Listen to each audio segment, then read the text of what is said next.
En el verano de 1978 en Argentina, la selección holandesa de fútbol, el Huracán Naranja, cautivó a los aficionados de todo el mundo, creando una trayectoria increíble en el Mundial de 1978. Sin San Johan Cruyff en la plantilla, muchos creían que la era del fútbol total llegaría a su fin. Pero no.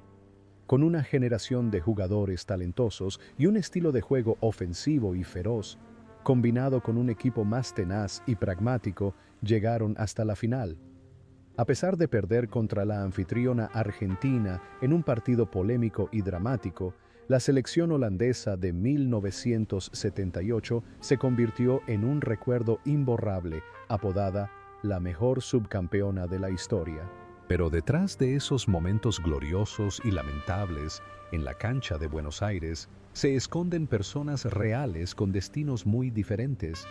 Han pasado más de 45 años y el tiempo ha dejado huellas diversas en sus vidas. Algunos se convirtieron en leyendas del fútbol, otros eligieron una vida aislada junto al lago, y también hubo quienes tuvieron que interrumpir su trayectoria por tragedias y enfermedades.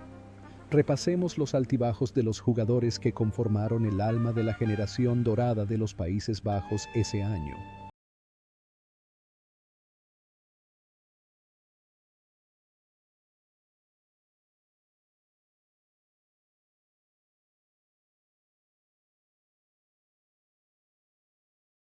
Ruud Krol, líder de la defensa holandesa, apodado Snuff, por su excepcional capacidad para interpretar situaciones y detectar oportunidades.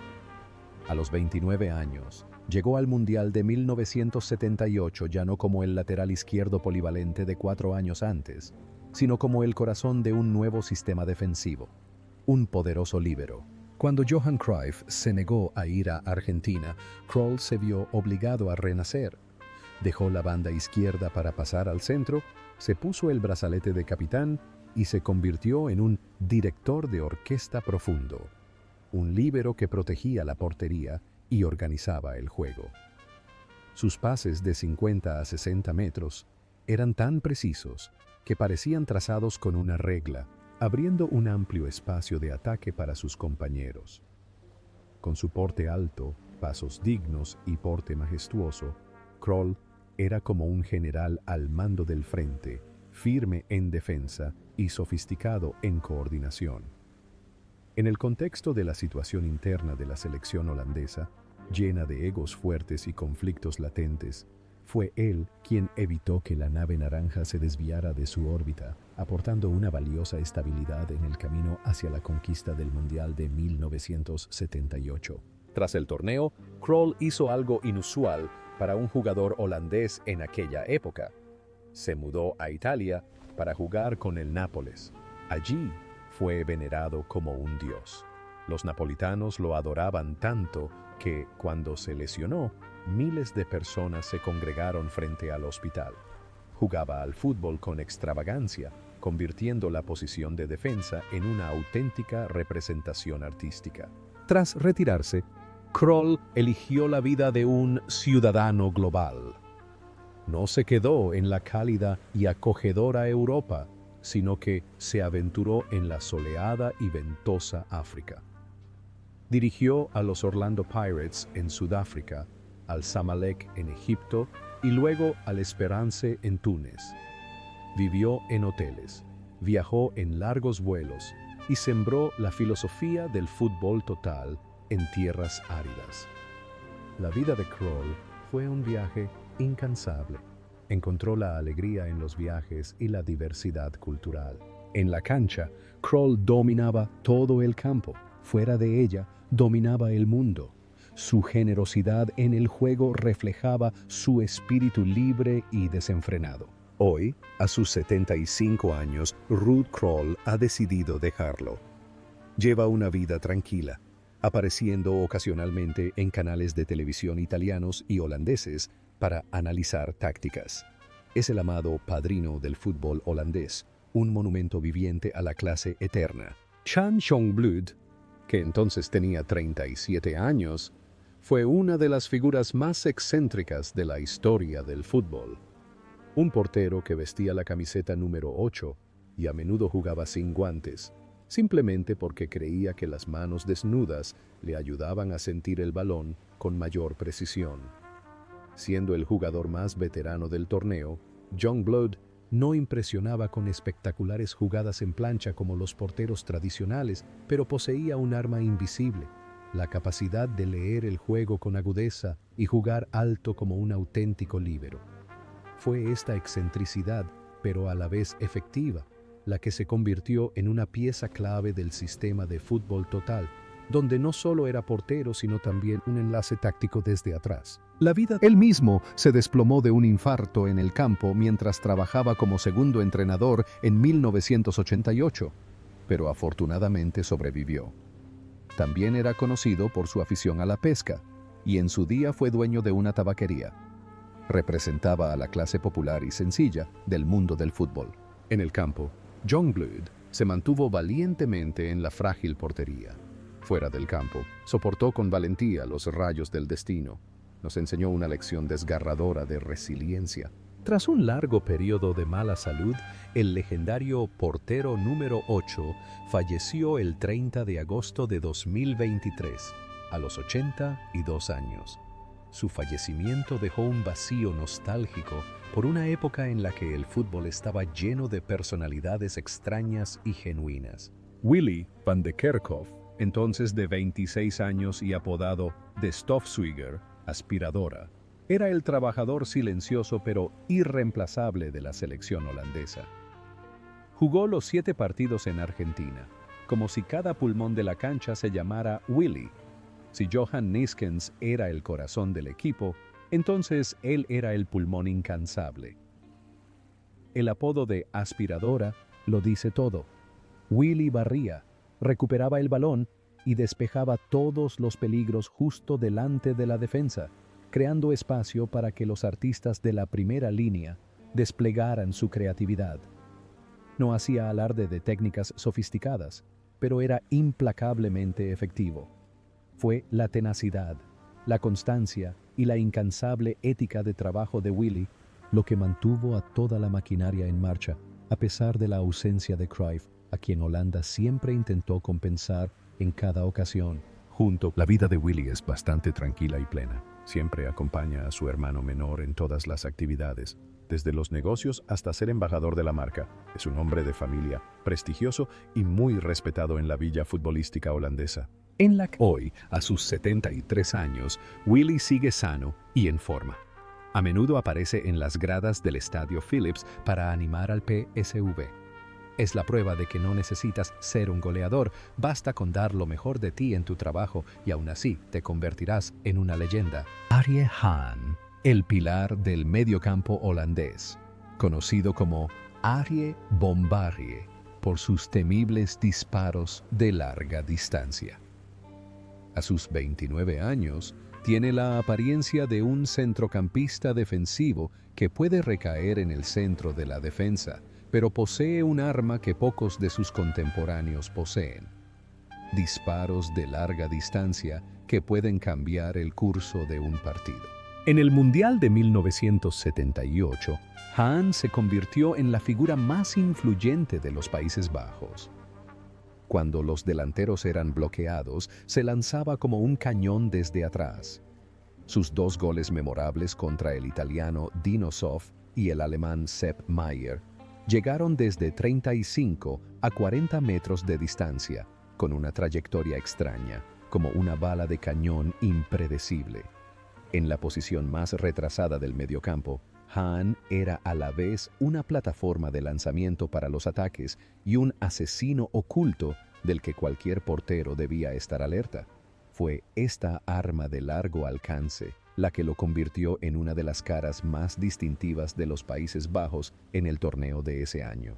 Tras retirarse, Arie Haan se convirtió en un entrenador con una personalidad muy fuerte, incluso dictatorial. Dirigió grandes equipos como el Stuttgart y el Feyenoord, pero también estuvo dispuesto a ir a lugares inusuales como China, considerado el padre del fútbol chino moderno, Irán o Albania. Es famoso por su franqueza. sin miedo a chocar con los dirigentes ni con las estrellas. Su vida es una serie de conquistas continuas para afirmar su ego. Esos disparos temerarios de larga distancia de 1978 eran la esencia de Arie Hahn, audaz, osado y poderoso. Siempre creyó en sí mismo, sin importar las adversidades ni las dudas de los demás. A sus 76 años, Arie Hahn ha elegido una vida aislada en la frontera entre Bélgica y España. Evita a los medios de comunicación y disfruta de su vejez rodeado de campos de golf y su familia. Deja un legado de tiro moderno de larga distancia, recordando a la posteridad que, a veces, la distancia es solo un número si se tiene suficiente confianza. Ernie Brandts, un defensa de 22 años con un corazón ardiente y un espíritu de acero, escribió uno de los capítulos más dramáticos de la historia de la Copa Mundial, transformándose de villano a héroe en tan solo 90 minutos. En el segundo partido de la fase de grupos contra Italia, en el minuto 18, su intento de despeje se convirtió accidentalmente en autogol, poniendo en peligro a Holanda y provocando que el cielo se derrumbara ante los ojos del joven jugador. Pero Brandts se negó a rendirse. En el minuto 50, desató un potente disparo desde lejos, igualando para Holanda e iniciando la remontada antes de que Arie Hahn completara la victoria. Desde las profundidades de la desesperación hasta la cima de la gloria, Brandts demostró el temple de un verdadero guerrero, uno que no se deja definir por los errores. Tras esa gloria y sus altibajos, Brandts tuvo una carrera estable en el PSV. Al retirarse, se dedicó a la dirección técnica, trabajando como asistente durante mucho tiempo en el PSV y dirigiendo equipos pequeños en Países Bajos, Irán, Tanzania y Ruanda. No armó revuelo en la prensa, sino que optó por trabajar en silencio, sentando las bases con paciencia para los equipos en los que trabajó. La historia de Brandts en el Mundial de 1978 fue la lección más importante de su vida. Los errores no son el fin, lo importante es cómo se corrigen. Llevó esa filosofía a su carrera como entrenador, siempre paciente con los errores de los jóvenes. Actualmente, Ernie Brandts, de 68 años, sigue vinculado al fútbol como entrenador y asesor. Es un ejemplo vivo de la voluntad de superar la adversidad para afirmar el propio valor. Johan Neeskens, el potente pilar del mediocampo holandés, conocido como Johan el II, posee el espíritu de acero y el estilo de juego enérgico típicos de un auténtico mediocampista de área a área. A sus 26 años, es el tipo de jugador con la habilidad suficiente para manejar el balón y la dureza suficiente para desbaratar cualquier plan rival. En el Mundial de 1978, Neeskens se convirtió en el verdadero pulmón de la tormenta naranja. Un corazón ardiente con una determinación inquebrantable, pero también con la sangre fría para controlar el ritmo del partido. Era famoso por sus entradas dolorosas, sus penaltis que se estrellaban en el centro de la portería como un martillo y su característico estilo de juego, con los calcetines siempre colgando hasta los tobillos. A pesar de sufrir una lesión en las costillas durante todo el torneo, Neeskens siguió apretando los dientes y aguantando el dolor, recibiendo inyecciones para entrar al campo, corriendo incansablemente, recuperando el balón, luchando y abalanzándose para ayudar a marcar. Fue esta tenacidad y espíritu de lucha lo que lo convirtió en el alma de la fuerza de los Países Bajos. En 1978, la carrera de Neeskens fue una aventura brillante. Fue el amigo y compañero más fiel de Cruyff, desde el Ajax y el Barcelona hasta el New York Cosmos en Estados Unidos. Poseía la belleza agreste de una estrella de cine, enamorando a millones de mujeres. Tras retirarse, Neeskens no optó por la comodidad. Tuvo dificultades para adaptarse a la profesión de entrenador, trabajando como asistente de Frank Rijkaard en el Barcelona y el Galatasaray. Participó en el proyecto World Coaches, viajando a los países más pobres para enseñar fútbol a niños. Vivía con pasión, siempre con una gran sonrisa y nunca rechazaba una cerveza con la afición. Neeskens se enfrenta a la vida lanzándose al campo sin escatimar esfuerzos. Vive con prisa, viviendo el momento como si cada día fuera una final. La mala noticia llegó de repente, como una descarga eléctrica. Mientras aún se esforzaba en su trabajo como entrenador en Argelia, el 6 de octubre de 2024, Johan Neeskens falleció repentinamente a los 73 años. El mundo del fútbol quedó conmocionado. Nadie creía que la eterna fuente de energía se extinguiría. Cayó en el campo de batalla, mientras seguía dedicándose al gran amor de su vida, el fútbol. Rob Rensenbrink, el habilidoso extremo izquierdo de los Países Bajos, apodado Slangenmens, hombre serpiente, por su ágil carrera, su asombroso equilibrio y sus fascinantes regates, participó en el Mundial de 1978 a los 30 años para llenar un enorme vacío, sustituir a Johan Cruyff. En ese torneo, Rensenbrink brilló. Marcó 5 goles y dio 4 asistencias, con una eficacia que incluso superó a la de Cruyff en 1974. Con sus características piernas arqueadas y un control corporal increíble, Rensenbrink se deslizaba entre los tackles como un torrente, fluido pero imparable. Sin embargo, la historia fue cruel. En el segundo 30 del tiempo añadido de la final, con el marcador 1-1, se liberó. Pateó el balón entre las manos de Filol, que rodó lentamente, y luego rebotó en el poste. Si hubiera entrado en la red, Países Bajos habría ganado el campeonato.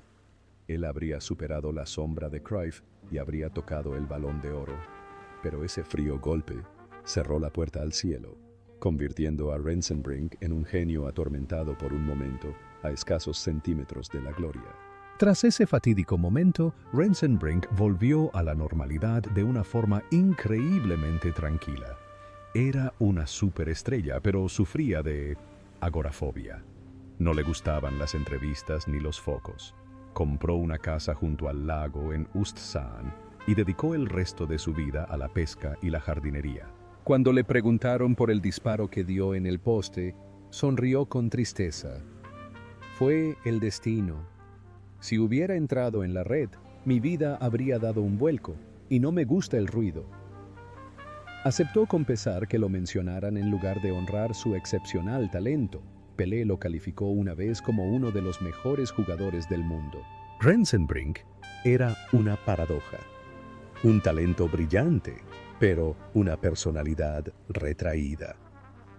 En 1978, la barrera vertical parecía ser la frontera trazada por el destino para alejarlo de la vida pacífica que siempre anheló. Sin embargo, el talentoso hombre serpiente no pudo escapar de la guadaña de la muerte. Aquejado de una terrible atrofia muscular espinal, PSMA, su cuerpo se paralizó gradualmente. El 24 de enero de 2020, Rob Rensenbrink falleció a los 72 años. Se fue con la injusticia de la portería, pero dejó tras de sí la imagen de uno de los genios más humildes de la historia del fútbol. Wim Jansen no es el tipo de jugador que impresiona con jugadas llamativas. Pertenece a ese selecto grupo de jugadores cuyo valor hay que comprender para apreciar. En un equipo holandés repleto de genios del Ajax, Jansen, un pilar del Feyenoord, aún destaca por comprender a la perfección la filosofía del fútbol total. En el Mundial de 1978 fue el pegamento que lo unía todo. Un jugador con una inteligencia posicional excepcional, siempre en el lugar adecuado en el momento oportuno, siempre eligiendo la solución más organizada. Cuando Neeskens o Hahn se lanzaban al ataque para abrir el ataque, Jansen retrocedía para equilibrar la estructura. Cuando sus compañeros estaban bajo presión, se convertía en una válvula de escape fiable, manteniendo el ritmo y reiniciando el juego con un toque simple pero elegante. Jansen rara vez comete errores. Rara vez pierde el balón y casi nunca hace nada innecesario. Por eso Johan Cruyff admitió con franqueza: Wim Jansen es una de las pocas personas en el mundo a las que realmente escucho cuando hablan de fútbol. Un organizador silencioso pero irreemplazable. Tras retirarse, Jansen se convirtió en un excelente entrenador y director técnico. Su mejor momento fue la temporada 1997 a 1998, cuando dirigió al Celtic, Escocia. Ayudó al club a evitar que su gran rival, el Rangers, ganara su 10º campeonato consecutivo, un logro glorioso. También fue quien descubrió y trajo a Henrik Larsson al Celtic. En la vida real, Jansen llevaba una vida extremadamente reservada. Era un amigo cercano y solía discutir tácticas con Cruyff hasta que falleció San Johan. Eran dos caras de la misma moneda, el brillante Cruyff y el taciturno Jansen. La sabiduría discreta de Jansen en el campo lo ha acompañado toda su vida. No necesita ser el centro de atención para demostrar su valía. Él es quien está entre bastidores, creando éxito para los demás. En sus últimos años, su extraordinario intelecto se vio amenazado por la demencia. Es desgarrador que, con una memoria táctica tan prodigiosa, lo olvidara todo poco a poco. El 25 de enero de 2022, Wim Jansen falleció a los 75 años. Su fallecimiento marcó el fin de un diccionario viviente del fútbol holandés. René van de Kerkhoff, de 26 años y apodado De Blinde, era la otra mitad de los famosos gemelos, pero su estilo era completamente diferente. Feroz, directo y veloz, como un torbellino que se desliza por la banda derecha. Jugando también los 7 partidos en Argentina, René se convirtió en la punta de lanza más afilada de la selección holandesa, con sus sprints vertiginosos y su juego sin pretensiones. Antes de la final de 1978, casi fue suspendido porque tenía el brazo enyesado, considerado demasiado rígido y potencialmente peligroso, pero finalmente se le permitió jugar con un vendaje más suave.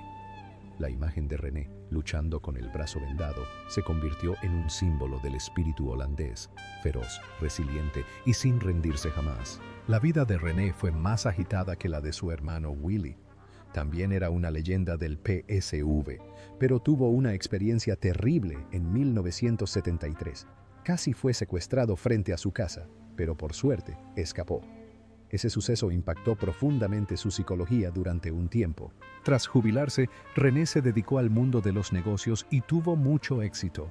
Él y su hermano Willy formaban una pareja inseparable en los programas de comentarios de fútbol, provocando risas con su humor y franqueza. El estilo de juego rápido y ofensivo de René refleja a un hombre siempre extrovertido y optimista. Pase lo que pase, sigue corriendo como antes driblaba por la banda. René tiene ahora 73 años y sigue viviendo feliz y con buena salud. La pareja Willy-René sigue siendo un tesoro nacional del fútbol holandés, representando la hermandad y la lealtad.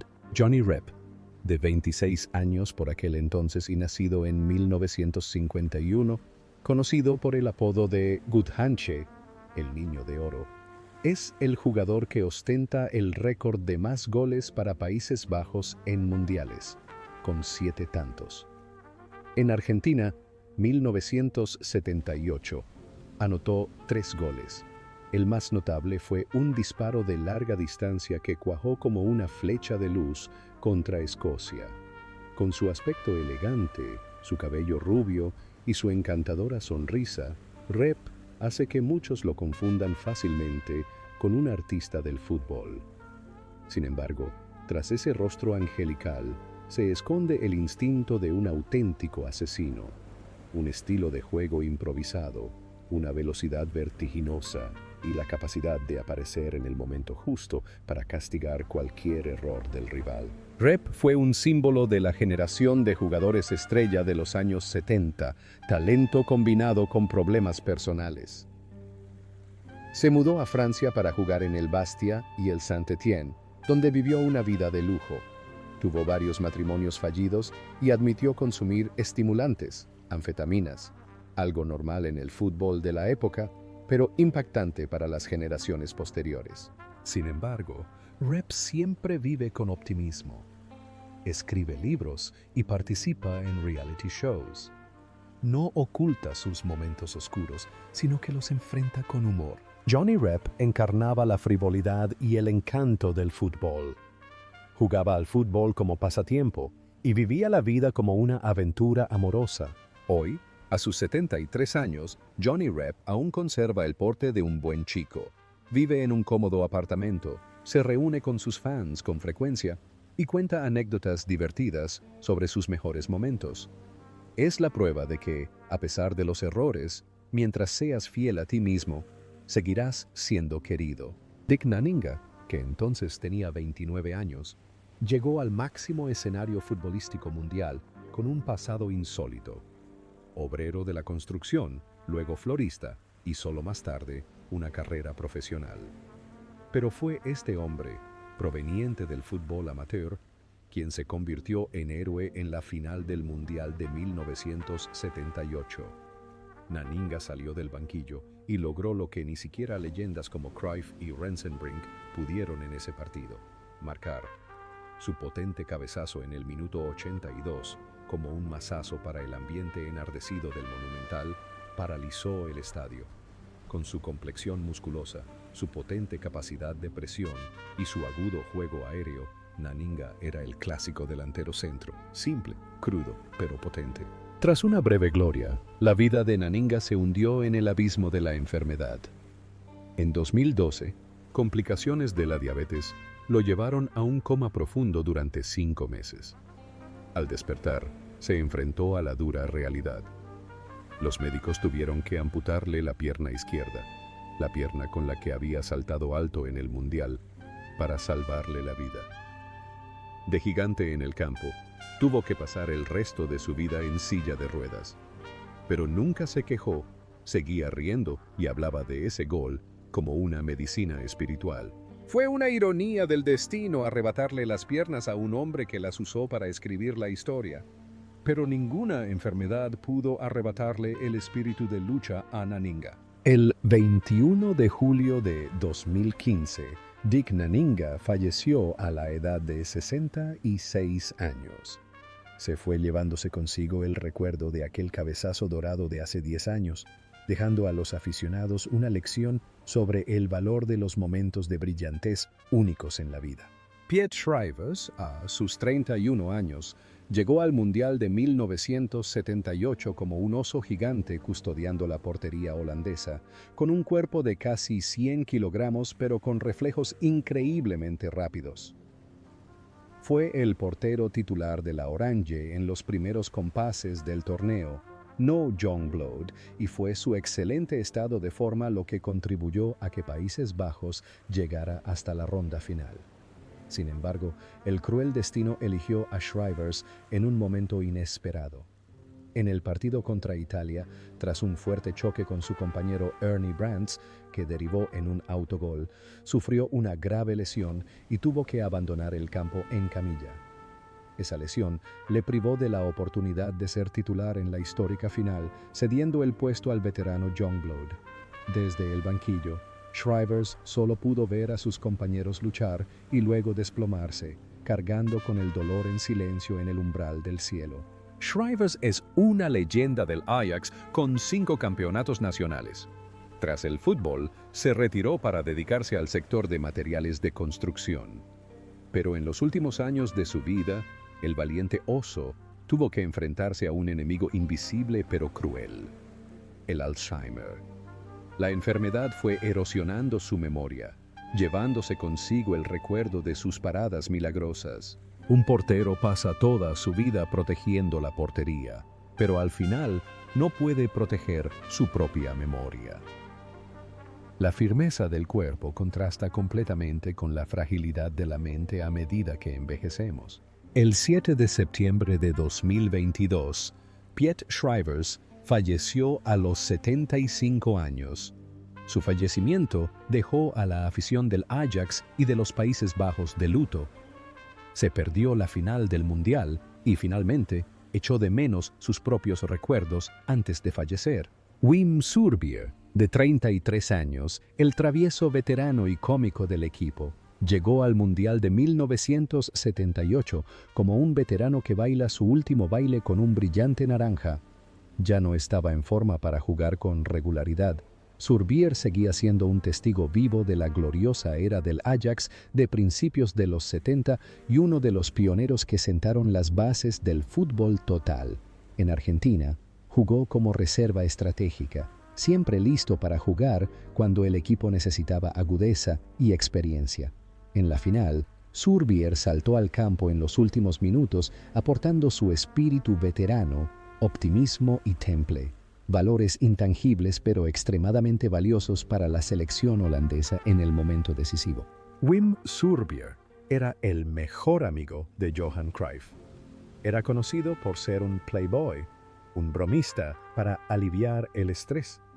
Se mudó a Estados Unidos para jugar con los LA Aztecs y vivió una vida americana libre. Trabajó como entrenador asistente en muchos lugares, pero nunca buscó seriamente la cima del poder. Para Suurbier, el fútbol y la vida eran pura diversión. Suurbier nunca se dejó vencer por la presión. Jugaba con una sonrisa y vivía con una sonrisa. Era la personificación del lado brillante y generoso del fútbol total. En mayo de 2020, una hemorragia cerebral repentina abatió al siempre alegre Wim Suurbier. Falleció el 12 de julio de 2020 a los 75 años. Dejó innumerables anécdotas divertidas que nos recuerdan que, además de la intensidad, el fútbol también es pura alegría. Van Poortvliet, un defensa de 22 años, debutó en el Mundial de 1978 como un joven en medio de una tormenta y el destino lo impulsó a la histórica final contra Argentina. Cuando sus jugadores mayores se lesionaron uno tras otro, Poortvliet se convirtió en la sorpresiva elección para la titularidad, un gran desafío contra el Monumental y los veteranos delanteros locales. A pesar de su inexperiencia, luchó con todo su entusiasmo, aprovechando su juventud para compensar su falta de experiencia. Al final, Holanda perdió, pero respirar la atmósfera sofocante pero gloriosa de una final del Mundial a los 22 años se convirtió en el valor más valioso de la carrera de Poortvliet. La carrera de Poortvliet como jugador estuvo ligada al PSV. Tras retirarse, se convirtió en un buen entrenador de fútbol juvenil. Lideró al Southampton en la Premier League con una filosofía ofensiva y confianza en los jóvenes jugadores, como él mismo en el pasado. Es una persona emotiva, siempre cercana a sus alumnos y los inspira. Recibiendo una oportunidad desde muy joven, Poortvliet dedicó su vida a brindar oportunidades a otros jóvenes. Fue un puente entre generaciones y un maestro dedicado. Pero la vida fue breve para aquel hombre noble. Un terrible cáncer se lo llevó el 31 de marzo de 2016, con tan solo 60 años. Jan Poortvliet fue el primer jugador titular de la final de 1978 en fallecer, dejando tras de sí el dolor de una dulce sonrisa que se desvaneció demasiado pronto.